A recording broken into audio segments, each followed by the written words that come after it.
ಖುಷಿ ಇದೆ. ಎಲ್ಲರೂ ಒಳ್ಳೆ ರಿವ್ಯೂ ಬರ್ತಾ ಇದೆ, ನಂಗೆ ಅದೇ ಖುಷಿ. ತೀರಾ ಕನ್ಫ್ಯೂಷನ್ ಅಲ್ಲಿ ಇದೆ ಯಾವ ರೀತಿ ಜನ ರಿಸೀವ್ ಮಾಡ್ತಾರೆ ಅಂತ. ಮೊದಲನೇ ಬಾರಿಗೆ ಈ ತರದೊಂದು ಪಾತ್ರವನ್ನ ಮಾಡ್ತಾ ಇದ್ದೆ, ಲವರ್ ಬಾಯ್ ಆಗಿ ಮಾಡ್ತಾ ಇದ್ದು. ಈ ತರ ಪಾತ್ರ ಮೊದಲನೇ ಬಾರಿಗೆ ಮಾಡಿದ್ದು. ಖಂಡಿತವಾಗ್ಲೂ ಹೇಳ್ಬೇಕಂದ್ರೆ ಟೀಮ್ ಎಫರ್ಟ್, ದೇವರಾಜ್ ಪೂಜಾರಿ ಮತ್ತು ಅವರ ತಂಡ, ನಿರ್ಮಾಪಕರು, ಮ್ಯೂಸಿಕ್ ಡೈರೆಕ್ಟರು, ಎಲ್ಲ ಪಾತ್ರವರ್ಗದವರು, ಎಲ್ಲರ ಪಾತ್ರನೂ ತುಂಬಾ ಚೆನ್ನಾಗಿ, ಎಲ್ಲರೂ ಅವರವ್ರ ಪಾತ್ರನ ತುಂಬಾ ಚೆನ್ನಾಗಿ ಮಾಡಿದ್ದಾರೆ. ಇದ್ರಲ್ಲಿ ಕಥೆನೇ ಹೀರೋ, ನಾನು ಹೀರೋ ಅಂತ ಹೇಳಕ್ಕಾಗಲ್ಲ. ಉತ್ತರ ಕನ್ನಡದ ಜಿಲ್ಲೆಯ ಹೆಮ್ಮೆಯ ಕತೆ, ಉತ್ತರ ಕನ್ನಡವನ್ನ ರೆಪ್ರೆಸೆಂಟ್ ಮಾಡುವಂತ ಕತೆ. ಎಲ್ಲರೂ ನೋಡಿ, ನಮ್ಮ ಕರ್ನಾಟಕದ ಕತೆ ಇದು. ಹಾಗಾಗಿ ನೋಡ್ಬೇಕಾಗಿ ವಿನಂತಿ ಎಲ್ಲರ ಹತ್ರ.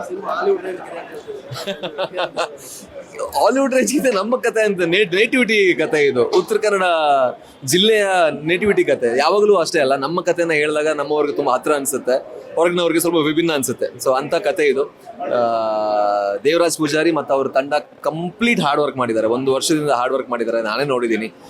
ಪ್ರಶಾಂತ್ ಸಿದ್ದಿಗೆ ಮೊದಲನೇ ಬಾರಿಗೆ ಮ್ಯೂಸಿಕ್ ಮಾಡಿದ್ದಾರೆ, ತುಂಬಾ ಚೆನ್ನಾಗಿ ಬ್ಯಾಕ್ಗ್ರೌಂಡ್ ಸ್ಕೋರ್ ಕೊಟ್ಟಿದ್ದಾರೆ. ಅಂಡ್ ಎಲ್ಲರೂ ತುಂಬಾ ಎಂಜಾಯ್ ಮಾಡ್ತಾರೆ. ಎಸ್ಪೆಷಲಿ ಎಲ್ರ ಕಣ್ಣಲ್ಲಿ ನಮ್ಗೆ ಗೊತ್ತಾಗತ್ತಲ್ಲ, ಸಿನಿಮಾ ನೋಡಿ ಬಂದ್ಮೇಲೆ ಏನ್ ನಿಜವಾಗ್ಲೂ ರಿವ್ಯೂ ಕೊಡ್ತಾ ಇದ್ದಾರೆ. ಸೊ ನಿಜ ರಿವ್ಯೂಸ್ಗಳು ಬರ್ತಾ ಇದೆ. Really happy. ನೋಡೋಣ, ಇನ್ನು ಇವತ್ತು ಸಂಜೆ ಒಳಗೆ ಎಲ್ಲ ಜನ ನೋಡಿದ್ಮೇಲೆ ಒಂದು ಆಕ್ಚುಲ್ ರಿವ್ಯೂ ಬರುತ್ತಲ್ಲ, ಅದಕ್ಕೆ ಕಾಯ್ತಾ ಇದ್ದೀನಿ.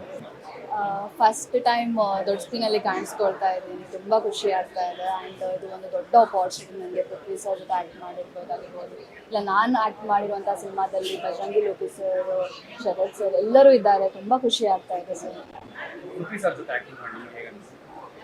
ಪೃಥ್ವಿ ಸರ್ ನನಗೆ ಅವ್ರ ಜೊತೆ ಆ್ಯಕ್ಟ್ ಮಾಡೋಕ್ಕಿಂತ ಮುಂಚೆಯಿಂದನೂ ಅವ್ರು ನನ್ನ ಫೇವ್ರೆಟ್ ಹೀರೋ. ದಿಯಾ ಬಂದಾಗಿಂದ ನನಗೆ he was my favourite hero. So ಅವ್ರ ಜೊತೆ ನನಗೆ ಆ್ಯಕ್ಟ್ ಮಾಡೋಕ್ಕೆ ಒಂದು ಅಪಾರ್ಚುನಿಟಿ ಸಿಗುತ್ತೆ. ಅದು ನನ್ನ ಮೊದಲನೆಯ ಸಿನಿಮಾದಲ್ಲಿ ಸಿಗುತ್ತೆ ಅಂತ ನಾನು ಅಂದ್ಕೊಂಡೇ ಇರಲಿಲ್ಲ ಸರ್. ತುಂಬ ಖುಷಿ ಆಯಿತು.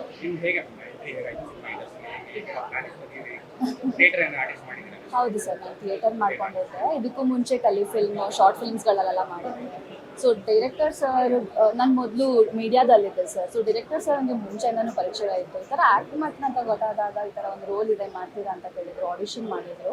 ಅದಾದಮೇಲೆ ಈ ಚಾನ್ಸ್. ಶೂಟಿಂಗು ಸಿನಿಮಾದಲ್ಲಿ ನಾನು ಕೆಲವು ಚಿಕ್ಕದಾಗಿ ಕಾಣಿಸ್ಕೊಳ್ತೀನಿ. ಸೊ ನಂದು ಶೂಟಿಂಗ್ ಮೋಸ್ಟ್ಲಿ ಪೃಥ್ವಿ ಸರ್ ಜೊತೆನೇ ಇತ್ತು. ಒಂದು ಸಾಂಗ್ ಕೂಡ ಈಗ ರಿಲೀಸ್ ಆಗ್ತದೆ ಸದ್ಯದಲ್ಲೇ. ಸೊ ಎಲ್ಲ ಪೃಥ್ವಿ ಸರ್ ಜೊತೆನೇ ಮಾಡಿದ್ದು.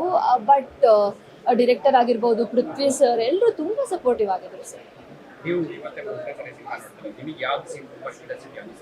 ಇಲ್ಲ, ಇದು ನಂದು 2ನೇ ಬಾರಿ. ಇದಕ್ಕೂ ಮುಂಚೆ ಒಂದು ಪ್ರೈವೇಟ್ ಶೋ ಆಗಿತ್ತು. ಸೊ ಇದು ಕ್ಯೂರಿಯಾಸಿಟಿ ಅಂದರೆ ನನಗೆ ಕ್ಲೈಮ್ಯಾಕ್ಸ್ ನಾನು ಕೂಡ ಅಂದ್ಕೊಂಡಿರಲಿಲ್ಲ ಕೆಲವೊಂದು ಪಾರ್ಟ್ಗಳು. ಮತ್ತು ಸೊ ನನ್ನ ಸಿನಿಮಾ ಅದಕ್ಕೋಸ್ಕರ ನಾನು ಎಲ್ಲಿ ಬರ್ತೀನಿ ಅಂತ ಕಾಯ್ತಾ ಕೂತ್ಕೊಂಡಿದ್ದೆ ಸರ್. ಎಕ್ಸೈಟ್ ಆಗಿತ್ತು ತುಂಬ. ಆ್ಯಂಡ್ ನನಗೆ ಎಲ್ಲ ಒಂದು ಊರನ್ನು ಹೇಗೆ ತೋರಿಸ್ಬೇಕು ಹಾಗೆ ಚೆನ್ನಾಗಿ ತೋರಿಸಿದ್ದಾರೆ ನನ್ನ ಸಿನಿಮಾದಲ್ಲಿ. ತುಂಬ ಖುಷಿ ಆಯಿತು ಸರ್.